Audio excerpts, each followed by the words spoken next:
Mr. Medbourne was adding dollars and cents to pay for a proposed project.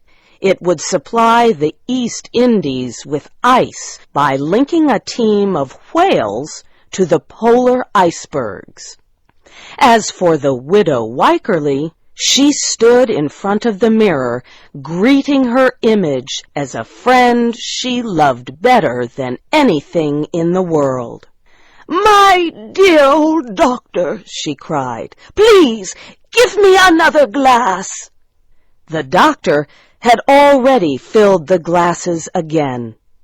It was now near sunset, and the room was darker than ever. But a moon-like light shined from within the vase. The doctor sat in his chair, watching.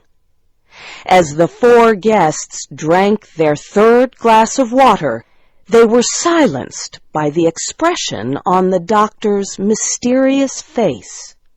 The next moment, the exciting rush of young life shot through their blood. They were now at the happy height of youth. The endless cares, sadness, and diseases of age were remembered only as a troubled dream from which they had awoken. "We are young!" they cried. The guests were a group of happy youngsters, almost crazy with energy. They laughed at the old-fashioned clothing they wore. They shouted happily and jumped around the room. The widow Wycherly, if such a young lady could be called a widow, ran to the doctor's chair and asked him to dance.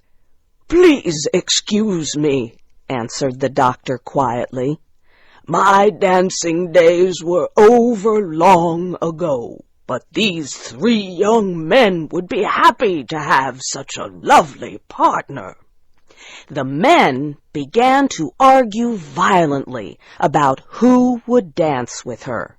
They gathered around the widow, each grabbing for her. Yet by a strange trick, owing to the darkness of the room, the tall mirror is said to have reflected the forms of three old gray men competing for a faded old woman.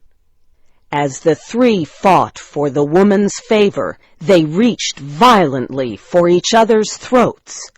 In their struggle, they turned over the table.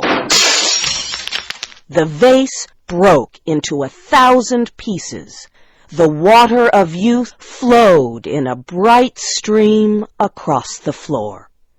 The guests stood still. A strange coldness was slowly stealing over them all. They looked at Dr. Heidegger, who was holding his treasured rose. The flower was fading and drying up once more. The guests looked at each other and saw their looks changing back. "Are we grown old again so soon?" they cried. In truth, they had. The water of youth had powers that were only temporary.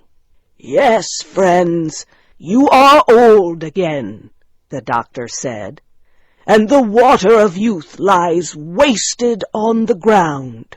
But even if it flowed in a river at my door, I still would not drink it. This is the lesson you have taught me." But the doctor's four friends had learned no such lesson. They decided at that moment to travel to Florida and drink morning, noon, and night from the fountain of youth. You have heard the